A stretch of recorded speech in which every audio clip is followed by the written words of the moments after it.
Maranatha, voici les lanceurs d'alerte.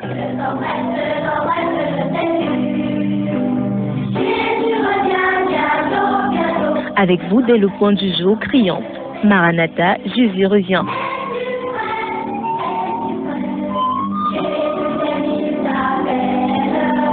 Maranatha, c'est votre émission de renouvellement spirituel. Maranatha, c'est votre programme d'information et de rafraîchissement.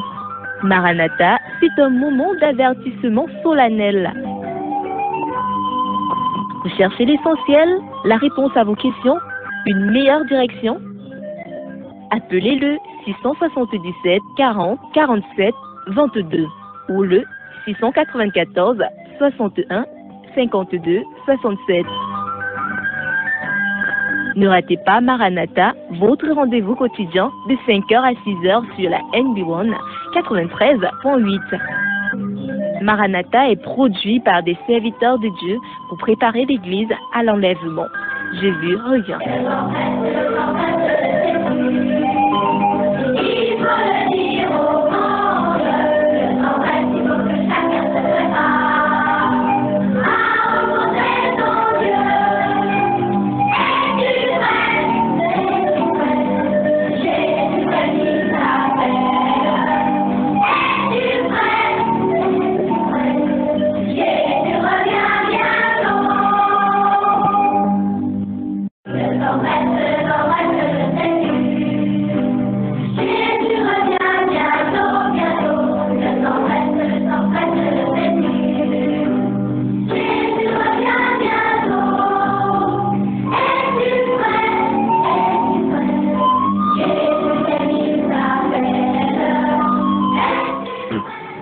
Bonjour, votre émission Maranatha démarre, n'est-ce pas? Nous sommes déjà là. Est-ce qu'on peut écouter ce verset? Et toi, fils de l'homme, je t'ai établi comme sentinelle pour la maison d'Israël. Écoute la parole de ma bouche et avertis-la de ma part. Lorsque je dis aux méchants, méchant, tu mourras certainement. Si tu ne parles pas pour détourner le méchant de sa voie, ce méchant mourra à cause de son iniquité, mais je te redemanderai son sang. «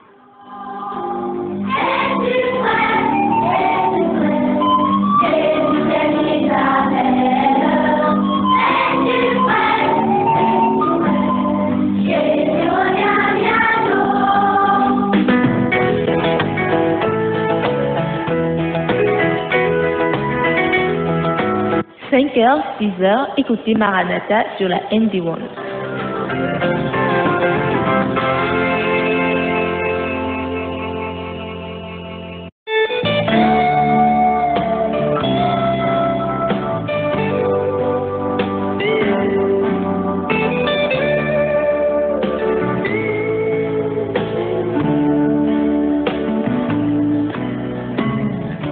Merci mon Dieu pour près de toi. Nous avons encore besoin du Seigneur, peut-être nous avons besoin de lui davantage, c'est certain, en ces temps-ci. Bonjour à tous ceux qui nous disent déjà bonjour à tous les auditeurs. J'espère que vous êtes prêts ce matin. Nous sommes en train d'amorcer déjà, on peut dire sur ça, pasteur Duplex, on peut dire ça dans ce sens-là, la descente par rapport à notre enseignement sur l'enfer. Nous avons encore 2 séances et nous aurons, je crois, terminé au dit l'essentiel. Bonjour pasteur Duplex Tanyo Nembot, un enseignement très édifiant. Bonjour pasteur Franklin. Ce qui m'a fait sourire, c'est parce que tu as dit que nous sommes en train d'amorcer notre descente. Non vers l'enfer. Non vers l'enfer. Non, bien sûr. Et vers la fin. Il y a des auditeurs qui préfèrent qu'on reste dans les airs souvent. Oui. Que le Seigneur soit glorifié pour ce merveilleux enseignement. Je crois qu'il touche beaucoup de personnes. Il nous encourage à prier pour nos familles et à arranger notre vie avec le Seigneur si elle n'est pas arrangée. J'ai vu des frères et des sœurs pleurer à l'église. Tu sais, souvent ici les gens entendent les cris. Nous avons mis ça en vidéo, surtout mercredi au tube public. J'ai vu des gens pleurer. Moi, j'ai davantage un grand fardeau pour mes frères, pour mes sœurs. C'est-à-dire qu'ils sont en train de descendre directement dans le séjour de mon pasteur Duplex. Ah, que Dieu nous aide. Ça fait mal. Mais on ne peut que prier, prêcher et pour supplier. Les gens. Oui, voilà ce qu'on peut faire.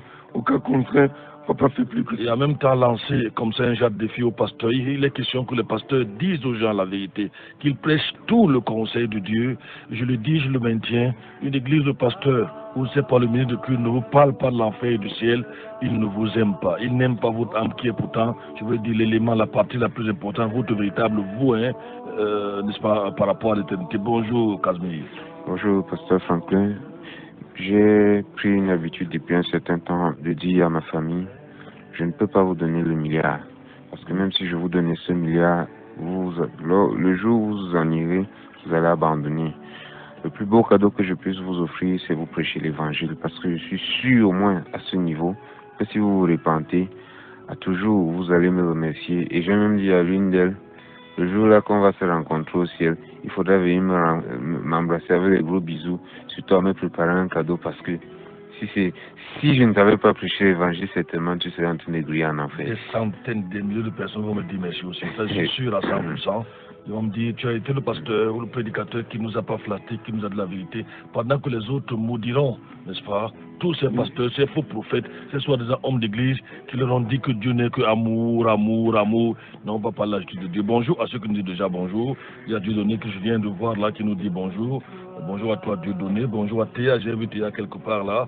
Bonjour à Théa qui fait un travail extraordinaire. Bonjour à Coberta avec qui j'étais hier, fidèle auditeur de l'édition, je veux dire de l'émission Maranatha. Oui. Il m'a dit qu'il souhaiterait participer afin de soutenir l'émission. J'espère que ça va donner. Nous avons besoin de ces petits efforts-là, les conjuguer pour pouvoir nous en sortir ici. Déjà, nous sommes au début du mois, donc bientôt notre devoir.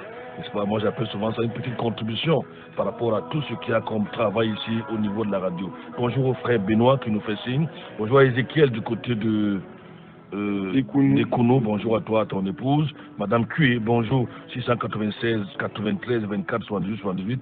Bonjour à maman Dorothée qui nous a fait signe. Bonjour à Belle. À Belle, c'est 4h57 minutes. Bonjour maman Antoine, 4h47 minutes. Bonjour papa Michel Dobélé, 4h25 minutes. Bonjour à Théo qui souvent ne veut pas me laisser dormir. Vous savez, il faut dire que parfois on n'a pas envie de se lever. Hein. Oui. Le sommeil, vous êtes fatigué, le sommeil sucré, on se dit mais encore quel calvaire aujourd'hui. Quitter son pas pour ici, conduire, venir encore parler aux gens. Je me disais tout à l'heure devant Dieu quand je priais, Seigneur, quel est même l'impact de ce que nous faisons? Est-ce que les gens nous écoutent? Est-ce que les gens changent vraiment? N'est-ce pas une perte de temps? Il y a quelque temps ici, les faux me disaient que tu perds le temps, tu prêches, nous on continue à faire nos choses. Mais aujourd'hui, on voit quand même que ça diminue. Le Camerounais qui écoute les émissions peut discerner qui est le faux et qui est le vrai serviteur de Dieu. Bonjour à la chère Carole. Parfois, c'est mieux de se lever pour venir à la radio parce que si tu tardes là 5-10 minutes, c'est que les auditeurs vont te faire avec le téléphone. C'est encore mieux d'aller à la radio. Il commence à dire parfois à 3h30. Oui. 3h30. Tu risques de recevoir ta parole de malédiction. Bonjour donc à la chère Carole Ouna. Elle m'habite à 2h. Question de midi, il est fort. Il y a Théo, je ne sais pas si Théo veut dire quelque chose ici. On va prendre Théo. Allô, bonjour Théo. Bonjour mon frère. Bonjour. Bonjour à tous mes frères. Bonjour. Soyez bénis abondamment. Merci Théo. Vous ne perdez pas le temps. Oui. Vous gagnez du temps. Amen. Soyez bénis abondamment. On est à votre écoute. Merci Théo. Tu sais. Pour ceux qui ne vous écoutent pas, que Dieu contamine par cette émission toute la ville de Yaoundé. Le même esprit prophète écoute. Soyez bénis. Merci beaucoup Théo. Il faut dire que lorsque vous faites, vous savez, on est habitué dans le monde à faire tout travail et le libérer. Vous dites, mais Seigneur, il doit seulement attendre ma récompense au ciel. Que va-t-il se passer? J'ai prié pour toi aujourd'hui, Casimir, j'ai prié pour le pasteur Duplex. Je me suis dit, mais Seigneur, soutiens-nous tout simplement, hein, c'est pas facile. Un jour, j'ai dit au pasteur Paul, bref, je l'ai appelé, je lui ai dit, bon, on se bat, pour le moment, c'est difficile, mais on va à la radio, même comme c'est très fort de ce côté-là, c'est un travail sans salaire. Il dit, non, tu ne dois plus jamais dire ça. Ah bon? Il y a le salaire. Il y a le salaire. Le salaire est là. Il est là. C'est toi qui dépends toujours, tu dépends toujours. Parce que effectivement, je lui avais parlé de ça, la production de Maranatha qui nous coûte très cher et en plus en retour, il n'y a pas de retour sur le plan financier et tout. Il me dit non.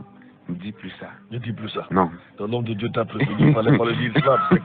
C'est l'homme. Tu sais que les auteurs ne savent pas chaque élément qu'on met ici, sauf cas de force majeure, on le réécoute pour traquer si possible le pasteur Bougé que vous écoutez, que je ne connais pas, n'est-ce pas? Je l'ai aussi découvert, j'ai écouté ces messages. On veut traquer même dans ces messages, bien que tu es un prédicateur de feu, s'il y a un élément qui pourrait ne pas être scripturel là-dedans, tenez-vous tranquille avant de venir mettre ça là-dedans. Oui. Quel que soit ce que vous écoutez ici, on prend du temps, on discerne la vérité, parce que quelqu'un peut dire des bonnes choses, il glisse paf, une seule phrase, et vous sentez tout de suite que c'est un faux prophète. Si vous avez bien, c'est de l'hérésie. Donc, on ne vient pas vous donner n'importe quoi, on prend du temps, parfois des heures et des heures, n'est-ce pas, pour mieux vous servir, afin que nous soyons sûrs, parce que je sais que je vais rendre compte à Dieu de tout ce que je dis au nom du Seigneur. Ça pèse dans mon cœur, oui. Je me rappelle hier, je me suis séparé avec les enfants autour de 21h45 et il fallait préparer quelque chose pour que ça passe ce matin. Je me suis retrouvé en train de me coucher vers 23h30. Vous voyez, avec les enfants, ça va très bien. 677 40 47 22. Est-ce que vous avez été édifié? Vous êtes édifié par cet enseignement sur l'enfer? Nous allons de plus en plus vers la fin de notre enseignement sur l'enfer. Dès lundi, si on a un moment de transition, on prend le ciel. On ne va pas seulement parler de l'enfer sans parler du ciel. Et je crois que Dieu va nous guider. Bonjour à Christine Léonie qui nous fait signe sur le forum. Rapidement, d'autres personnes. Il y a Papa Mario d'un Pierre Lico qui m'a fait signe. La soeur Carole à 2h. Vous voyez, elle déjà, c'est parce que, vous voyez, elle connaît mon état quand même. Il fallait que je me réveille très tôt. Maman Antoinette, bonjour. Bonjour également à la sœur Audrey. Bonjour à Alex Ledoux. Bonjour au frère Bébé Charles. Il y a Merlin qui nous dit bonjour, n'est-ce pas? Bonjour à tous en studio. Comme toujours, je suis déjà prêt pour l'émission. Encore merci pour les messages édifiants de chaque jour. Son message est arrivé à 4h53, mais bonjour à toi. 677 40 47 22, 696 28 95 08. Voilà nos différents codes d'accès. Est-ce que vous êtes édifié par cet enseignement sur l'enfer? Tout chrétien, vrai chrétien, devait se réjouir. Parce que Dieu nous a sauvés du péché et de l'enfer. Il y a une sœur, une auditrice, qui m'a fait signe il y a quelque temps là. Pendant qu'elle me faisait signe, je pensais à ce chant. Elle m'a dit, mais pasteur, ça fait depuis que tu n'as plus chanté.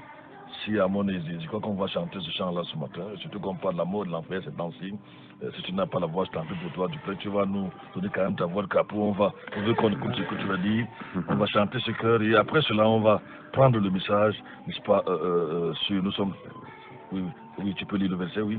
Je l'avais oublié. Je vais prendre le verset de Deutéronome 30, à partir du verset 15 jusqu'au verset 19. Deutéronome 30, 15 à 19. Regarde, j'ai mis aujourd'hui devant toi la vie et le bien, la mort et le mal.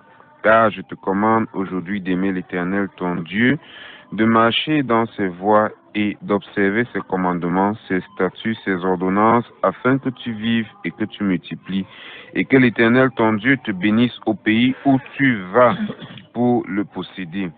Verset 17. Mais si ton cœur se détourne et que tu n'obéisses pas, et que tu te laisses aller à te prosterner devant d'autres dieux et à les servir, je vous le déclare aujourd'hui que vous périrez certainement, vous ne prolongerez point vos jours sur la terre où tu vas entrer en possédant le Jourdain, en passant par le Jourdain pour le posséder. Verset 19 dont tu parlais. Et je prends aujourd'hui les cieux et la terre à témoin contre vous. J'ai mis devant toi la vie et la mort, la bénédiction et la malédiction.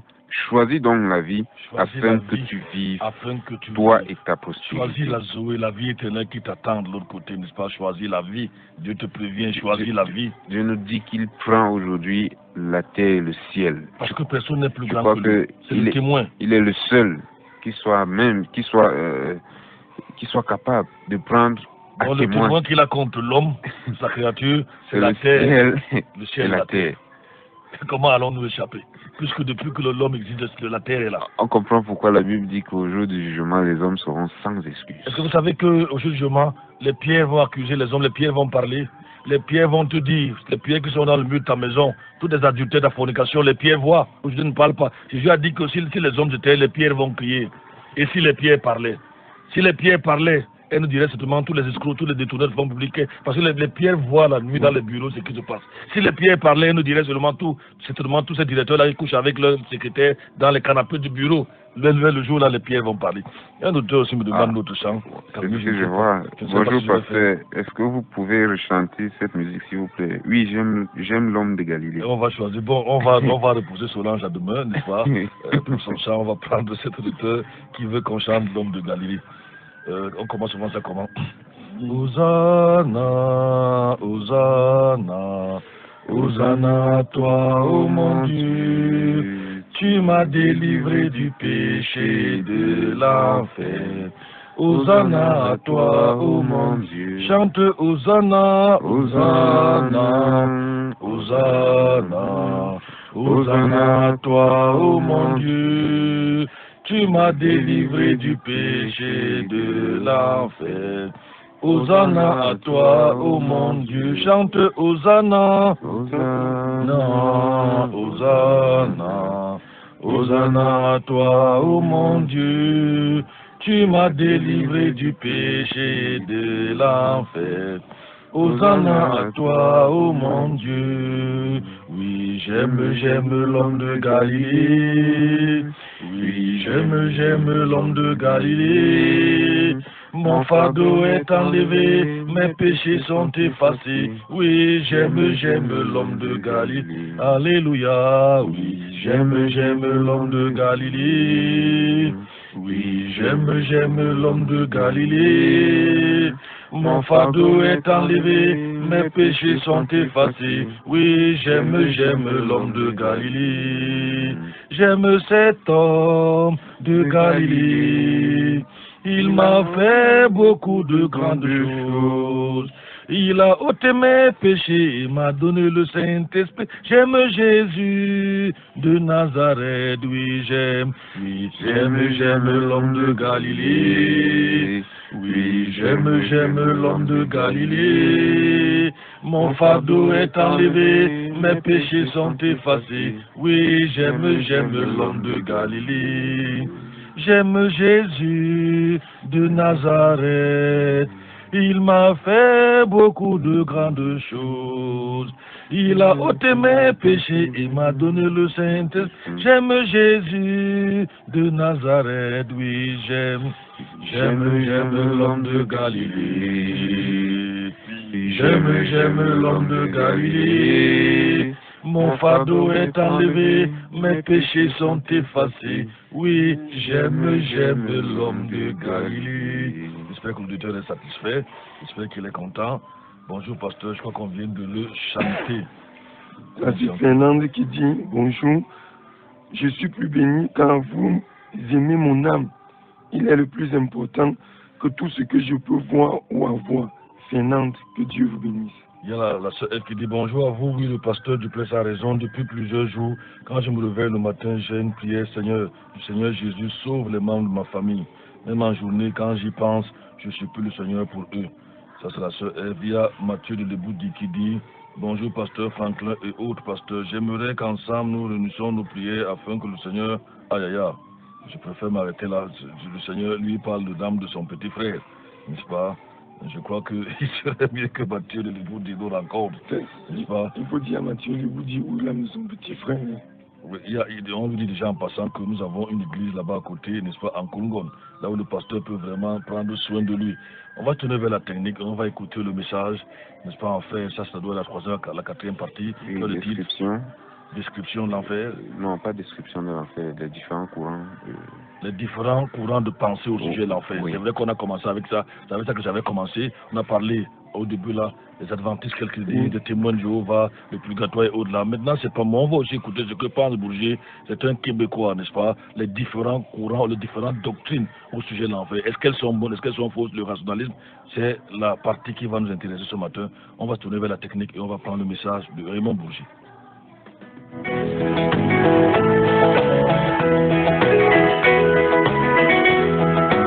5h, 6h, écoutez Maranatha sur la ND1.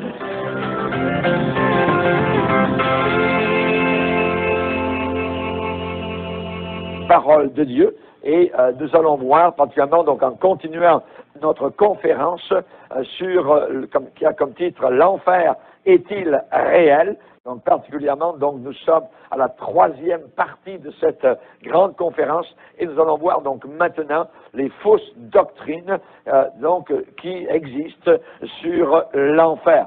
Donc particulièrement, on va prendre un passage dans la parole de Dieu dans Jean chapitre 3 et nous allons lire un verset. Jean chapitre 3 et nous allons lire particulièrement le verset 36. Jean 3, 36. Alléluia. Gloire au Seigneur. Que Dieu soit béni. Alléluia. Il est dit ici, celui qui croit au Fils, ça veut dire qu'il a placé sa foi totale, son éternité dans le Fils, celui qui croit au Fils a la vie éternelle. Celui qui ne croit pas au Fils ne verra point la vie, mais, pire que cela, non seulement il ne verra pas la vie, mais la colère de Dieu demeure sur lui. Donc, imaginez quelque chose d'assez terrible. Nous voyons là, évidemment, la différence. Alors, nous avons vu dans les différentes parties précédentes par rapport à l'enfer, ce que certains vont vivre, évidemment, que certains vivent déjà actuellement dans l'enfer. Certains y croient, certains n'y croient pas. Ça n'a absolument aucune importance que l'homme soit reconnu pour menteur et que Dieu soit reconnu pour étant vrai. L'Épître aux Romains nous dit cela. Évidemment, il y a deux façons de se laisser séduire.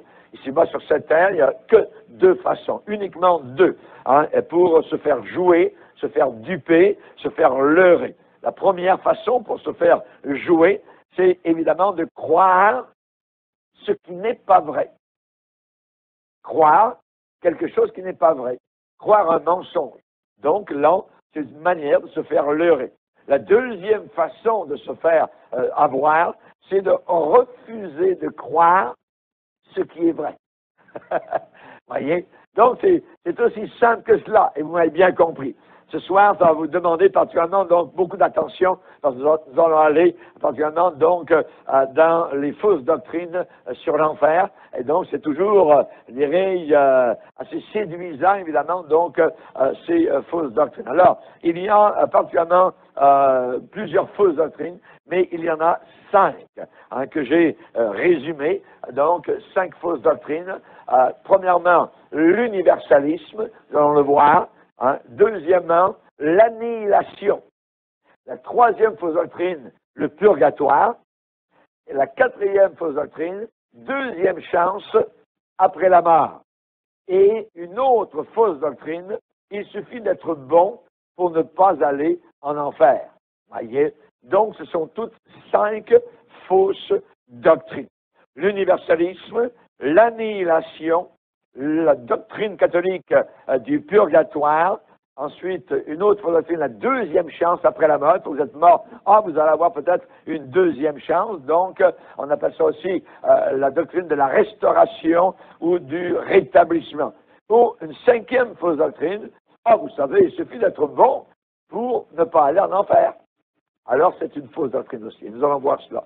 Alors il faut avoir un point de vue, évidemment, scripturaire, sur la destinée des impies. Il faut voir non pas ce que les gens pensent, ce que les gens disent, ce que les gens imaginent, mais avoir le point de vue des Écritures. Et les Écritures, non pas tordues, non pas tronquées, mais la parole de Dieu, dans toute sa base, établie solidement sur donc l'élément scripturaire. Et la destinée des impies, nous le répétons, c'est la séparation éternelle d'avec Dieu. Voyez, la destinée, le destin, le sort des impies, donc ce sont d'éternelles souffrances causées par la colère de Dieu. Par la colère de Dieu. Nous venons de dire, celui qui ne croit pas au Fils ne verra pas la vie. Voyez, la vie éternelle, donc la vie avec Dieu, le ciel, mais la colère de Dieu va demeurer sur lui pour l'éternité. Quelque chose d'effarant, d'effroyable, de terrifiant. Voyez, et cela est appelé dans la Bible la deuxième mort. La deuxième mort. Voyez, Donc, nous allons voir cela ce soir, et souvent c'est un sujet, l'enfer est un sujet qu'on évite. Hein, on ne veut pas en parler. Pourquoi? Eh bien, à cause de cette nature terrifiante et horrifiante. C'est terrible. L'enfer, tel que Jésus l'a décrit, tel que les Écritures le décrivent, c'est quelque chose donc de terrifiant. Alors, nous allons voir, évidemment, si vous faites face à des gens comme cela en enfer, c'est assez terrifiant. Mais cependant, il faut en parler. Il faut en parler parce que c'est une vérité positive de la révélation divine. Et c'est la raison pour laquelle Jésus, notre Seigneur Jésus-Christ, plein d'amour, voyez, plein de douceur, a averti les hommes des souffrances de l'enfer. Il a averti.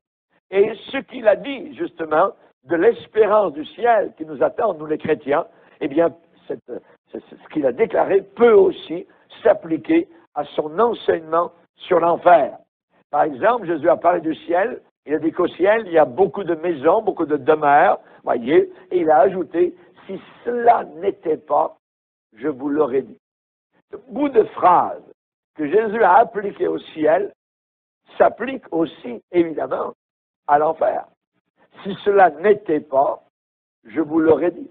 Donc, les souffrances de l'enfer, il en a parlé. S'il n'y avait pas de souffrance en enfer, s'il y avait toutes les fausses doctrines qu'on vient de voir et qu'on va voir en détail, eh bien, il nous l'aurait dit. Si cela n'était pas, je vous l'aurais dit. Je vous l'aurais dit. Donc, on sait que la colère de Dieu sur un monde impie, sur un monde renégat, rebelle, révolté, blasphémateur, ne voulant pas évidemment reconnaître son amour en envoyant son Fils à la croix du Calvaire, eh bien, cela mérite l'enfer éternel.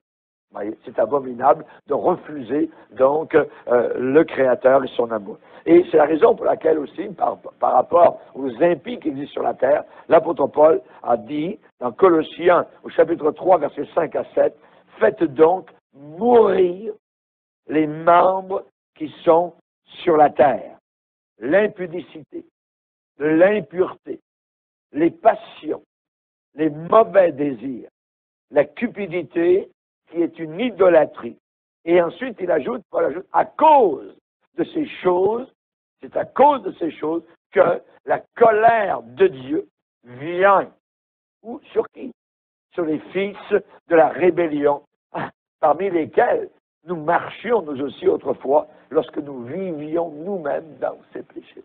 Ça veut dire que nous allions en enfer. Si Jésus n'était pas venu nous chercher, s'il n'avait pas été patient, il nous a laissé, je dirais, assez longue corde pour nous sauver. Merci Seigneur. Voyez. Mais nous étions avant dans ces choses-là. Voyez. Et s'il ne nous avait pas vraiment tendu la perche, eh bien, nous serions destinés à l'enfer. Alors, ce que nous allons voir maintenant comme première fausse doctrine, c'est l'universalisme. L'universalisme. Qu'est-ce que cette fausse doctrine dit? Cette fausse doctrine dit qu'à la fin, eh bien, tous seront sauvés. À la fin, Dieu est tellement bon, Dieu est un Dieu d'amour, et il ne peut pas envoyer des gens comme cela dans l'enfer éternel. Et donc, à la fin, tous seront sauvés. Leur argument, ces gens-là, c'est que Dieu est trop amour pour exclure quelqu'un de son ciel. Vous voyez comment c'est séduisant. Voyez? Et c'est une théorie, c'est une vaine imagination, c'est une hérésie, c'est une chose pernicieuse. L'apôtre Paul a dit à Éphèse, particulièrement quand il a fait ses adieux au pasteur d'Éphèse, il leur a dit particulièrement donc qu'après son départ, il s'introduirait des gens qui enseigneraient des choses pernicieuses. Une de ces choses pernicieuses, et le mot pernicieux dans l'original grec, c'est hérétique. Des choses hérétiques, des hérésies, enseigneraient donc des choses qui ne sont pas conformes à la vérité, conformes à la parole de Dieu. Alors, on voit que cette vaine imagination, l'universalisme, qu'à la fin tout le monde va aller au ciel, eh bien, cela, évidemment, est renversé totalement par les écrits de la Bible. Les écrits de la Bible renversent cela totalement. Par exemple, un passage classique, c'est Luc 16, où Jésus va parler donc de Lazare et du mauvais riche. Voyez, donc c'est clair, évidemment, que là, tous ne seront pas sauvés à la fin. Hein, c'est qu'il y en a un qui est déjà dans les flammes éternelles et un qui est déjà dans la félicité éternelle. Donc, c'est une grave erreur. La Bible dit que le salaire du péché, évidemment, donc, c'est le salaire du péché, c'est la mort, mais le don gratuit de Dieu, c'est la vie éternelle en Jésus-Christ, notre Sauveur. Donc, on sait que celui qui croit au Fils a la vie éternelle, et celui qui ne croit pas au Fils ne verra pas la vie, mais la colère de Dieu demeure sur lui. Celui qui ne croit pas au Fils, particulièrement les musulmans, les bouddhistes, les athées, les agnostiques, les témoins de Jéhovah, les mormons, les sectes orientales et occidentales et tout ce que vous voulez, sataniques, celui qui ne croit pas au Fils ne verra pas donc la vie, mais la colère de Dieu. Encore là, cette expression, colère de Dieu, demeure sur lui. Alors, particulièrement, on ne peut pas. L'universalisme ne tient pas la route, elle ne tient pas debout par rapport donc aux Écritures. Et évidemment, on sait qu'il y a d'autres passages. Dernièrement, nous étions, mon épouse et moi-même, au Vermont, donc en Nouvelle-Angleterre, aux États-Unis, et juste dans une petite ville, donc très mignonne, donc de la Nouvelle-Angleterre. Soudain, là, il y avait une pancarte devant une église universaliste. Voyez, j'ai dit, tiens, j'en avais jamais vu une particulièrement, mais là, il y en avait une. Donc, ce sont des gens, ils se rassemblent, ils ont des églises, ils ont des cantiques, ils ont tout ça, mais ils croient qu'à la fin, donc, tout le monde va être sauvé. Dieu est tellement bon, Dieu est tellement merveilleux, donc, que tout le monde sera sauvé. J'ai un livre dans ma bibliothèque, particulièrement, que j'ai ramené d'Angleterre. C'est un Hollandais qui a écrit ce livre-là, et sur le titre de ce livre, y aura-t-il des païens au ciel? Et dans tout son livre, il dit que, oui, il y aura des païens, donc au ciel, des gens qui ne croient pas à Jésus-Christ. Voilà, donc un livre hérétique, et qui est évidemment vendu à des étudiants d'école biblique pour leur dire cela, pas pour contrer le livre, mais pour approuver ce qui est écrit dans ce livre. Donc imaginez le genre de pasteurs actuellement, donc qui sont formés dans le monde, dans certaines écoles bibliques ou collèges bibliques. Cela est véritablement donc terrible. Mais ils font partie des universalistes. Des universités. Tout le monde, donc, sera sauvé. Et évidemment, moi, je dirais, particulièrement pour répondre aux universalistes, eh bien, c'est un effet de la miséricorde de Dieu que d'exclure le pécheur du ciel. C'est un effet de la miséricorde de Dieu. C'est dans sa miséricorde que Dieu exclut. Imaginez que nous soyons au ciel avec des adultères, avec des pervers, tout ça, mais ils s'ennuieraient terriblement. Ces gens qui boivent, qui ont la drogue, qui aiment la porno et tout ça, n'ont pas de cœur régénéré par le Seigneur, n'aiment pas Jésus, ne connaissent pas Jésus, mais seront au ciel pareil et tout ça. On ne peut pas. C'est inconcevable, voyez, même du côté, je dirais, logique. Un pécheur souillé, un pécheur sale, serait exactement aussi malheureux dans le ciel qu'un chrétien le serait en enfer. Je vais répéter cette phrase. Voyez, un pécheur sale, un pécheur souillé serait exactement aussi malheureux dans le ciel qu'un chrétien, qu'un saint de Dieu le serait en enfer. Et la plupart des instituts bibliques, des séminaires, des collèges théologiques parlent très très peu donc de l'enseignement de la parole de Dieu au sujet de l'enfer. Ou alors ils n'en parlent pas du tout. N'en parlent pas du tout. Le résultat, c'est que ce sujet-là est presque jamais mentionné dans les prédications de l'Église évangélique aujourd'hui. C'est à quand? Et là, je m'adresse évidemment à mon audience internationale. C'est à quand dans votre Église la dernière fois où vous avez entendu un message sur l'enfer à vous faire trembler de peur? Souvent, les gens disent, j'ai jamais entendu de message. Vous voyez, depuis que je viens à l'église évangélique, j'ai jamais entendu aucun pasteur prêcher sur l'enfer. C'est terrible. Alors que ça occupe une partie de la doctrine de Jésus-Christ de manière très très importante. Jésus en a parlé souvent et souvent et souvent, bien plus qu'il n'en a parlé, donc du ciel. Vous prenez l'exemple, par exemple, d'un apostat comme Rick Warren, voyez, dans un fameux livre tant étudié, tout ça, hein, au travers des églises, eh bien, il ne parle pas donc de l'enfer dans ces fameux livres. Non, non, non, non. Voyez, pas du tout. Si la perdition n'existe pas, si un jour tous les impénitents doivent être sauvés, et même le diable, parce que même dans ce groupe-là, certains disent que même le diable sera sauvé, hein, et que les démons vont sortir de l'enfer, vont aller au ciel. C'est abominable, voyez. Alors, si c'est le cas, à quoi bon se donner tant de mal pour évangéliser, persuader les uns, convaincre les autres? Ça ne sert à rien, voyez. Ça ne sert absolument à rien. Si toutes les âmes parviennent, forcément, tôt ou tard, voyez, si elles parviennent toutes au salut, alors laissons-les faire, et tout ira bien, voyez. Alors que la Bible dit, avertis-les, voyez, hein, témoignez, vous recevrez la puissance du Saint-Esprit pour témoigner, hein, le nom donc du Seigneur Jésus. Alors, dans les universalistes, hein, la question est posée, qui sera sauvé? Qui sera sauvé? Alors eux, ils disent, un Dieu d'amour, eh bien, n'enverra personne en enfer. Personne ne sera perdu. Et ils disent que l'idée même de l'enfer est ridicule et immorale.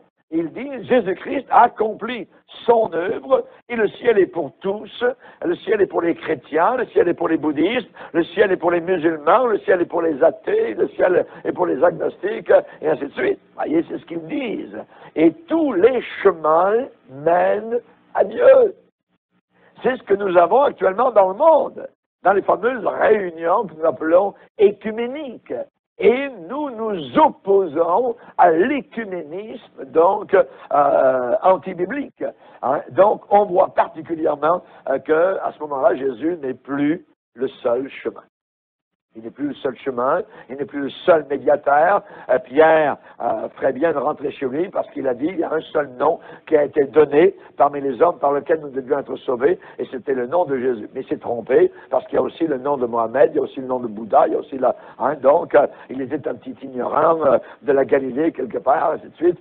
Donc, les universalistes sont en train de dire que Jésus n'est plus le seul et l'unique chemin. Et évidemment, on sait évidemment qu'avec cet enseignement, les caractéristiques du christianisme authentique, eh bien, se perdent littéralement donc dans une immense tolérance. Vous voyez, dans une immense tolérance, alors que le Seigneur est très très étroit. Il a dit le chemin est étroit, vous voyez, qui mène donc au paradis, qui mène au ciel. Et évidemment, ça affecte beaucoup l'évangélisation. S'il y a une possibilité de salut, voyez, au travers d'une appartenance à diverses religions, d'une appartenance à diverses philosophies ou idéologies, hein, si on est sauvé par une adhésion à ce que l'on croit soi-même être le meilleur, voyez, au travers, je dirais, même de mes souffrances, de mes expériences sur la terre, et ça va m'emmener au ciel, tout ça, alors à ce moment-là, évidemment, on n'a plus besoin d'évangéliser. On n'a plus besoin de... Ça ne sert absolument à rien hein, d'aller vers quelqu'un, de lui dire tu te trompes, c'est Jésus le seul chemin.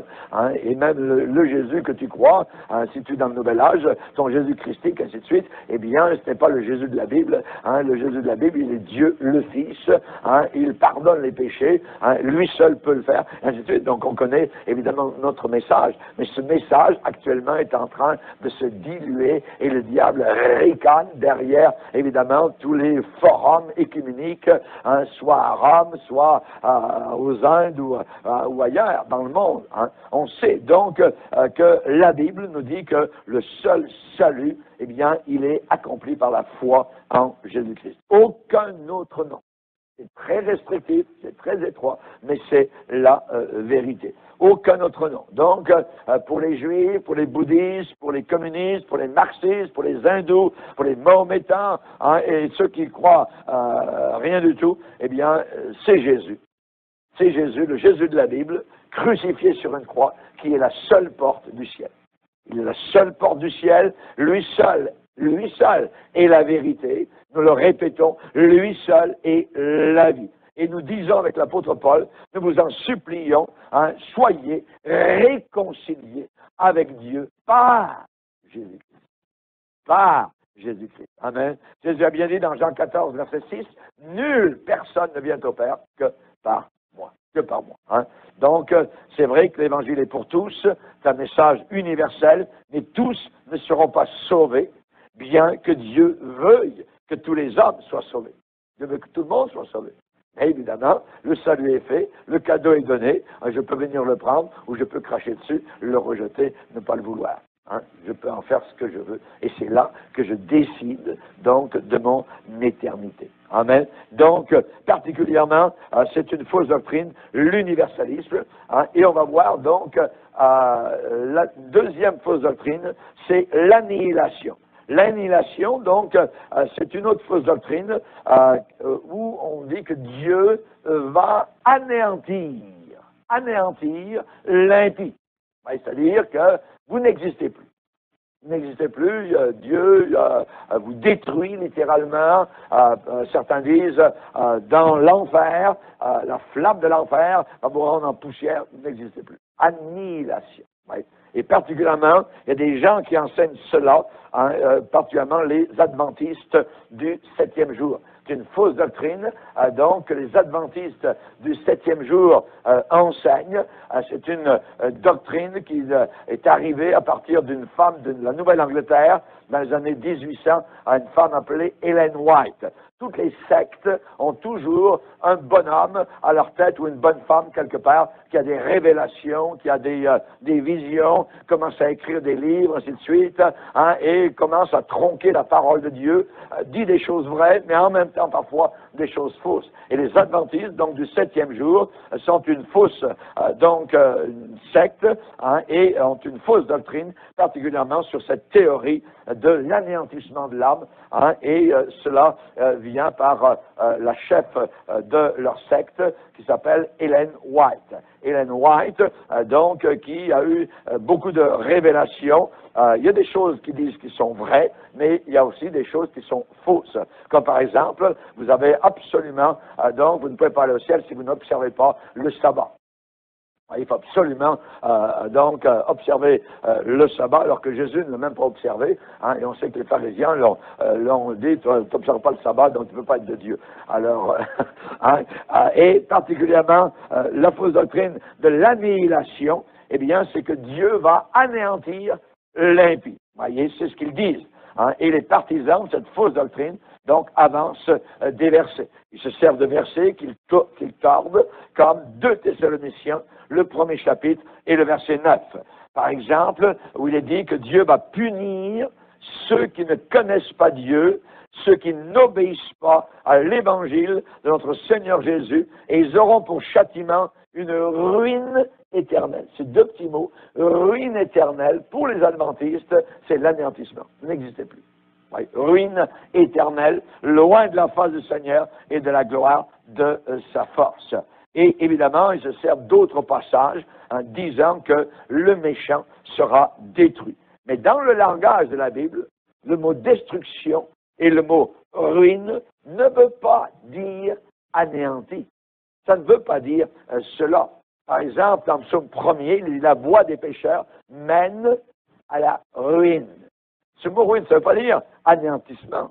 Ça ne veut pas dire la voie des pécheurs mène à l'anéantissement, à l'annihilation. Pas du tout, pas du tout. Si dans un verset, le mot ruine signifiait réellement annihilation, anéantissement, alors le mot éternel serait totalement superflu. Pourquoi dire éternel? Oui. Ruine, ça suffirait, mais on dit ruine éternelle, hein, parce qu'à leurs yeux, hein, eh bien, l'annihilation, eh bien, c'est pour toujours. Vous n'existez plus. N'existez plus. Vous avez été méchant, vous n'avez pas accepté le salut, tout ça, hein, et là, dans l'enfer, vous brûlez, vous tombez ensemble, plus rien. Voyez, vous n'existez plus. Ouais. C'est complètement faux. Ce n'est pas ce que le Seigneur donc a enseigné. Certains disent personne ne peut sortir de la présence d'un Dieu omniprésent sans être annihilé. Vous voyez comment c'est, il y a toutes sortes d'idées, et ils disent personne ne peut sortir de la présence d'un Dieu omniprésent sans être hors d'existence. Hors d'existence. Notre réponse à cela, on répond, quand s'éloigna de la présence de l'Éternel, est-ce qu'il a été anéanti? Non, il a continué à vivre. Oui, il a continué à vivre. Ici, on dit, ils auront pour châtiment une ruine éternelle. Ce n'est pas un anéantissement éternel. Oui. Et certains citent d'autres passages de la Bible, et dans ce cas-là, on parle évidemment, donc, parfois ils vont dire, le salaire du péché c'est la mort. Donc, mort, vous êtes mort, c'est terminé, etc. Vous voyez? Non. Dans ce cas-là, on parle de mort spirituelle. Le salaire du péché, c'est la mort, c'est la séparation d'avec Dieu. C'est la mort spirituelle, ce n'est pas la mort physique dont on parle ici. Le salaire du péché, c'est la mort. Ouais, c'est la séparation spirituelle, la mort spirituelle. La promesse de Dieu, c'est quoi pour nous? C'est la vie. Celui qui croit au Fils, il a la vie. La vie. Voyez, il a la vie. La promesse de Dieu, c'est la vie. La vie pour celui qui croit, pour celui qui obéit. Mais ça ne veut pas dire spécialement le don de l'existence. Ouais. Le don de l'existence. Pourquoi? Parce que tous les hommes, même les païens, l'ont, la vie. Ils existent, voyez, même les païens. Quand on dit celui qui croit au Fils a la vie, celui qui ne croit pas au Fils n'a pas la vie, c'est pas l'existence, puisqu'ils l'ont déjà. Donc on parle d'autre chose. On parle d'une vie, d'une qualité de vie au ciel, d'une qualité de vie éternelle, de la vie même déjà sur la terre avec le Seigneur, la marche chrétienne. Alléluia. Donc si la vie, voyez, comme récompense, ne désigne pas seulement le don de la vie, alors la mort comme châtiment ne signifie pas seulement la perte d'existence, mais c'est être séparé de Dieu pour l'éternité. Vivre quelque part dans un lieu décrit par Jésus comme étant enfer avec des flammes, avec des tourments pour l'éternité, loin, loin de Dieu, loin du Seigneur. Donc attention, ceux qui enseignent que les méchants qui meurent sont annihilés au moment de leur mort pour ne jamais revenir à l'existence, il faut faire attention à ces gens-là. Voyez, ce sont des faux docteurs, des faux docteurs. D'autres enseignent qu'ils sont annihilés en enfer. Certains disent qu'ils sont annihilés à la mort, au moment de la mort. D'autres disent qu'ils sont annihilés en enfer. Les témoins de Jéhovah, je cite, disent les méchants sont annihilés à la mort, puis recréés pour avoir une deuxième chance. Mais ceux qui refusent cette deuxième chance pour la vie éternelle seront annihilés, cesseront d'exister. Complètement farfelu, voyez, complètement donc en dehors des rails de la parole de Dieu. Alors, on va voir les mots détruire, détruire et périr. Détruire et périr. Détruire. À la lumière de la Bible, par exemple, il est dit, notre homme extérieur se détruit. Se détruit. Mais je ne suis pas annihilé. Voyez, notre homme extérieur, voyez, on porte des lunettes, on entend un peu moins, tout ça. Notre homme extérieur se détruit, notre homme intérieur se renouvelle de jour en jour. Mais ça ne veut pas dire qu'on est annihilé, qu'on est anéanti. Donc, on ne peut pas, ce mot détruit, là, ne peut pas donc être traduit par annihilé. Par exemple, les chrétiens, Paul va parler aux Galates de chrétiens qui se mordent les uns les autres, voyez. Et il est dit, attention, que vous ne soyez détruits les uns par les autres. Détruits.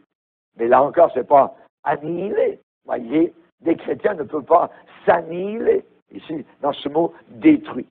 Job va dire, Dieu m'a détruit de toutes parts. Ça ne veut pas dire que Job a été annihilé.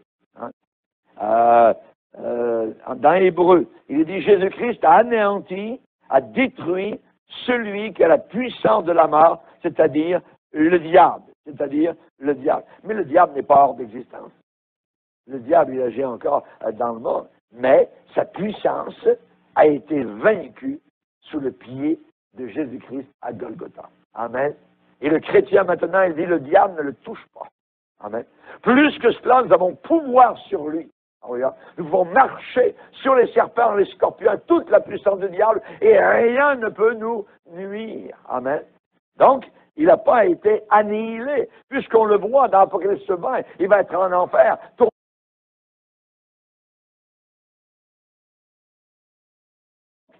On voit que le mot détruit ne veut pas dire anéanti.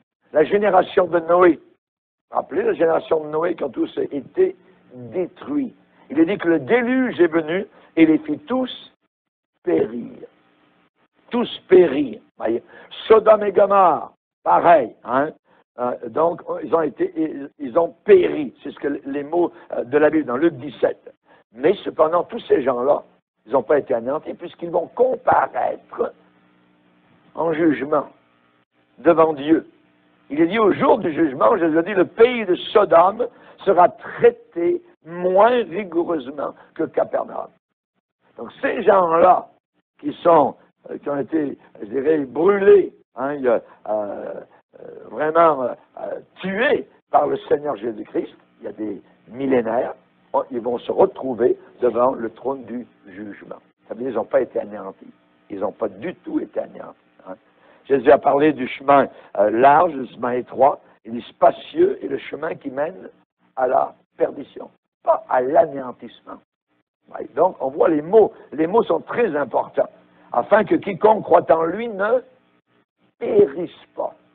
Quand Jésus a dit ça, il n'a pas dit qu'il ne soit pas anéanti, non, mais qu'il n'aille pas vers l'enfer, qu'il n'aille pas dans les tourments, donc, éternels en enfer. Les disciples ont crié dans la barque, « Seigneur, Seigneur, sauve-nous, nous périssons !» Ils n'ont pas dit, « Hey, Seigneur, on est en train d'être anéantis, on n'existera plus. » Voyez. Non, nous périssons, on est en péril. Voyez. On va se noyer. Caïphe, il a dit que la nation entière ne périsse pas. Qu'un seul homme, voyez, soit jugé, tué, crucifié, mais que la nation entière ne périsse pas. Il n'a pas parlé d'anéantissement de la nation d'Israël. Ouais. Mais là, il exprimait seulement sa crainte que les Romains ne viennent s'emparer donc de leur ville et de leur nation. Le mot grec périr, c'est apolumie. Voyez, qu'est-ce que ça veut dire? Ça veut dire ne plus servir à ce pourquoi il avait été conçu. Ne plus servir au but, donc, pour lequel la personne avait été créée. Ça veut dire HS, hors service. C'est ça que ça veut dire. Périr, hors service, hors d'usage. Par exemple, Jésus, dans Matthieu 9, 17, va dire, on ne met pas du vin nouveau dans de vieilles outres. Autrement, les outres se rompent, le vin se répand et les outres sont perdues. La version anglaise, la King James dit, les outres périssent. Périssent. Ça veut dire, sont hors service. Ne peuvent plus servir à ce à quoi elles avaient été conçues. Oui.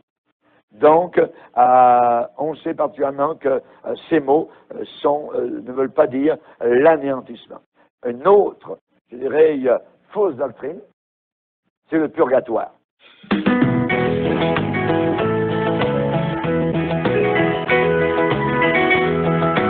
5h, 6h, écoutez Maranatha sur la MD1.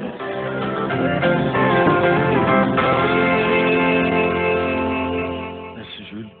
Casimir, la fausse doctrine au sujet de l'enfer. Il y en a plusieurs. Hein. Nous avons suivi ce matin, nous avons suivi l'annihilation, l'universalisme, n'est-ce pas? Sur ce forum, je veux dire, quelqu'un m'a envoyé des messages en me disant qu'il y a l'amour de Jésus en enfer. N'est-ce pas? Personne ne va périr. Et j'ai dit, c'est quelqu'un qui est avec le docteur, entre guillemets, Sean, qui était il y a quelque temps au Palais du Congrès. Eux, ils croient que personne ne va aller en enfer. Ils enseignent cet évangile faux, n'est-ce pas, des hérétiques. Et ce monsieur a fini par me fuir, il a appelé l'enseignement sur l'enfer, les saletés pasteur Duplex. Vos saletés. Vos saletés, arrêtez vos saletés. Vous savez, quelqu'un qui se met au bord de la route, il vous dit attention, devant là il y a un précipice, vous roulez à 120, 150, 200 à l'heure, si vous pouvez le faire. Il vous dit attention, attention, et vous lui dites ah, saleté, saleté, saleté. Bon, mais vous allez voir ce qui vous attend là-bas. Hein. Je dis à tous ceux qui ne croient pas, il y a un auteur qui est au bout du fil de ce côté. Est-ce qu'on va le prendre? Allô, bonjour. Bonjour, pasteur Franklin. Bonjour. Oui. Je dis bonjour, pasteur Duplex à Casimir. Bonjour. Monsieur Gattevet. Oui, Michel. Oui, si vraiment édifié par le message du pasteur Mouriger, moi qui suivais la radio adventiste, chaque jour maintenant je prends un peu du recul là, pasteur. J'ai un peu peur. Vous savez, je vous dis en passant qu'au niveau de la Fédération des Églises de France, ils sont considérés comme une secte, parce qu'ils sont tout à fait opposés à l'enseignement biblique. Les gens ne le savent pas. Malheureusement, les gens des Églises de réveil qui avalent tout parce qu'ils n'ont aucune formation, n'est-ce pas, disent n'importe quoi. Oui. Quand tu suis les radios ici, apparemment, ils sont des chrétiens. Ils sont des chrétiens. Quand tu n'as pas d'esprit de discernement, tu ne peux pas pouvoir savoir qu'ils ont dévié. Lorsque quelqu'un vous dit que si vous n'avez pas respecté par le sabbat, vous avez la marque de l'antichrist, vous comprenez ce que ça veut dire. Allô, Michel? Peut-être que Michel n'est plus là. Vous savez, on est face aujourd'hui. Je vais dire, pasteur Duplex, Casimir, je suis désolé de le dire, les gens vont se fâcher. Les pasteurs des églises de réveil sont des aveugles ou des borgnes. Ils défendent n'importe quoi parce qu'ils ne sont pas, c'est terrible. Parce que déjà, nous ne parlons pas de ce thème aujourd'hui. Si vous connaissez l'origine de Mary Baker, on peut dire Ellen White, n'est-ce pas? Il faut savoir, les gens ne savent pas qu'au départ, les témoins Jéhovah les Adventistes, c'est le même groupe. Avant de se séparer, c'est ça qu'ils ont la même doctrine. Mais comment vont-ils vous dire cela? Puisqu'ils ne lisent pas, ils ne se renseignent pas. Comment quelqu'un peut vous enseigner que vous ne respectez pas le sabbat, vous avez la marque de la bête, n'est-ce pas? Vous dites que c'est votre frère. Enseigner l'annihilation, vous dites que c'est votre frère. Pour eux, donc, on va vous dissoudre. En tout cas, ce n'est pas de ça qu'on parle aujourd'hui. On abordera ça ici quand on parlera de secte et fausse doctrine. Nous lisons, nous sommes informés. Certains ne savent même pas que cette femme-là aurait eu des acquaintances avec la femme au la rose, Ellen White, une fausse prophétesse, n'est-ce pas? Véritablement fausse prophétesse. Tenez-vous tranquille, toute religion ou église qui a à la base un homme ou pire encore, une femme, ne cherchez pas le discernement. C'est pas de ça qu'on parle, on parle l'enfer. 677 40 47 22. Merci à Michel. 677 40 47 22. Nous parlons de l'enfer, les fausses doctrines au sujet de l'enfer. Demain, nous prendrons la deuxième partie, le purgatoire. Oui, une fausse doctrine. Je crois qu'il a introduit ce matin et il va continuer demain. Certainement, beaucoup seront encore choqués, d'autres vont encore se fâcher. C'est comme ça, aujourd'hui, la vérité blesse beaucoup. Et comme les enfants disent souvent au quartier, ça ne coule pas. Heureusement, Casimir, cette fois-ci, pasteur Duplex, on a laissé quelqu'un d'autre parler. Oui. Je crois que c'est après moi, c'est le troisième prédicateur qui parle. Et attention, il est dans l'un des pays qui fut, je crois que ce fut l'un des pays les plus catholiques. Le Québec notamment. En tout cas, on en parlera ici au temps favorable. Donc, il sait de quoi il parle. Il sait de quoi il parle. D'ailleurs, il est même aussi professeur d'école biblique. Hein. Si vous voulez, il a un doctorat en théologie. Nous parlons pas de ce ça n'amène pas au ciel. Donc c'est quand même quelqu'un qui est assis qui vous parle. 677 40 47 22 696 28 95 08. En vous rappelant que c'est un nouveau mois. Ceux qui ont le fardeau pour soutenir l'émission, pour qu'on puisse continuer, je crois, vous pouvez déjà joindre Casimir. Ceux qui ont ce fardeau. 677 40 47 22. Nous attendons vos réactions. Dans 3 minutes seulement, nous serons partis de ce studio. N'attendez pas souvent la dernière minute pour réagir. Pasteur Duplex, l'enfer. La semaine prochaine, dès que les gens seront contents, on va leur parler du ciel. On va que ceux qui ne croient pas dans l'enfer vont croire que le ciel existe. Oui. Vous croyez que le ciel est aussi facile? Il y a des exigences. Et là, on dit, mais non. Votre genre de ciel là, ce ne sera pas notre genre de ciel. Non, c'est le ciel de Dieu, le ciel de la Bible. Quelqu'un a dit l'enfer de Dieu et le ciel de Dieu. Et ces deux lieux appartiennent à Dieu. C'est lui qui nous a créés. Dieu a créé une prison. Imaginez-vous quelqu'un, ceux qui disent que l'enfer existe pas, imaginez quelqu'un qui vole et qui sait, il ne va jamais à la Kodengi. Il fait ce qu'il veut comme il veut. Imaginez-vous ce à quoi va ressembler ce monde. Allô, bonjour. Oui, bonjour, pasteur. Bonjour, parlez plus fort, s'il vous plaît. Oui, je suis le frère Charles. Oui, frère Charles. Oui, que Dieu vous bénisse pour ces enseignements. Merci beaucoup. Je vous suis depuis des semaines déjà et je voudrais vous exhorter à continuer à parler de l'enfer. Ah bon? La semaine prochaine, s'il vous plaît, avant d'arriver au ciel. Ah bon? Oui. Que Dieu vous bénisse abondamment. Merci. L'auteur ne veut pas qu'on change de sujet, qu'on veut encore parler de l'enfer. Donc il veut qu'on cale sur l'enfer. Jules, est-ce que tu peux nous mettre, si tu peux trouver ce chant-là, si tu mourrais ce jour, ce soir, je veux dire, si tu mourrais, vous savez ça qu'on va sortir du studio ce matin, si tu mourrais ce jour, que dirais-tu à Dieu? On t'a pas prévenu, mais je sais que tu es tellement apte, n'est-ce pas, à manipuler les boutons de l'autre côté. C'est que ça va un peu amuser. Il veut qu'on continue à parler de l'enfer. Vous savez, quand vous avez fait la paix avec Dieu, vous n'avez pas de problème, vous n'avez pas de souci. Je ne sais pas si c'est bon, si c'est pas bon. Peut-être que c'est bon, on peut y aller. Ok, on y va.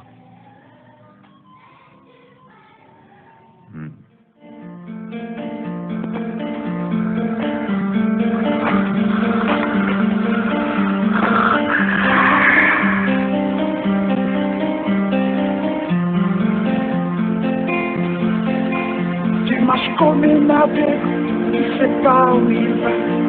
Tu marches comme un sourd, tu n'entends rien du tout. Tu t'en fous de Dieu, tu te mords de sa Bible, mais un jour, tu couleras de larmes. Merci Jules, merci Casimir. Avec la situation de cette odeur, nous sortons du studio, n'est-ce pas? Je crois qu'ils ont été édifiés. Oui. Quelqu'un veut te contacter? Je réponds au 675 58 21 38 ou alors le 694 61 52 67. Évidemment, vous connaissez déjà la voix. Pasteur Franklin Yebga voulait me contacter en offre. Mon numéro de téléphone 677 40 47 22. 677 40 47 22. En général, c'est 24 heures sur 24. Pasteur Duplex, qui a besoin de prier de conseil? 677 07 06 32 677 07 06. Soyez donc prêts à rencontrer le Seigneur afin que ce jour-là vous ne couliez par les larmes. Dans Source de vie, édition du 1er septembre 2000. Je vais dire Maranatha, je vous en prie. 1er septembre 2017, n'est-ce pas? Demain, notre jour, que Dieu vous bénisse.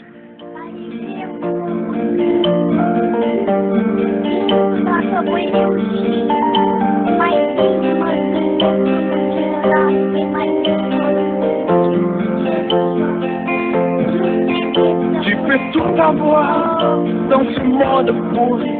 Les plus belles maisons, les plus belles voitures, toutes les plus belles filles lui viendront à tes pieds. Mais un jour, tu couleras de larmes pour tout cela. Tu vas couler des larmes, tu vas pleurer un jour. Dis-moi si tu mourrais ce soir, et que diras-tu à Dieu? Si tu mourrais demain, que diras-tu à Dieu? Si tu mourrais ce soir,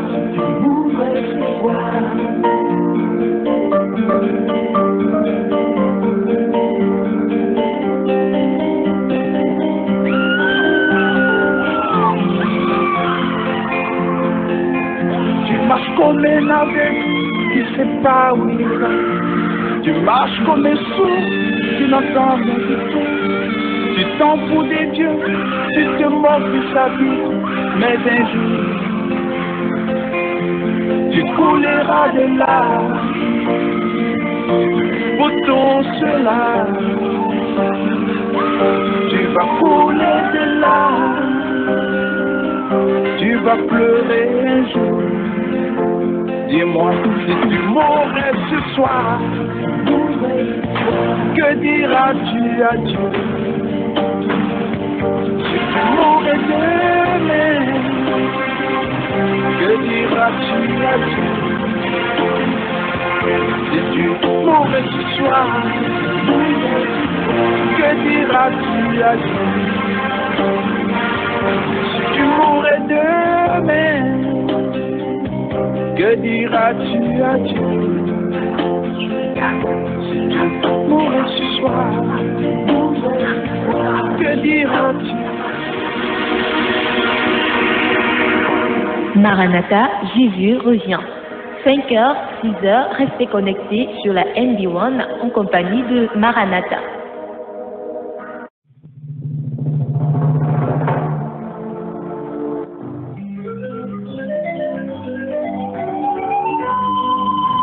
Maranatha, voici les lanceurs d'alerte.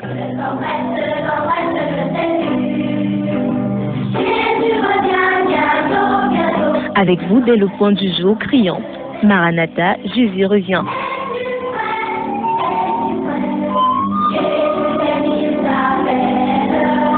Maranatha, c'est votre émission de renouvellement spirituel. Maranatha, c'est votre programme d'information et de rafraîchissement. Maranatha, c'est un moment d'avertissement solennel. Vous cherchez l'essentiel, la réponse à vos questions, une meilleure direction? Appelez le 677 40 47 22 ou le 694 61 52 67.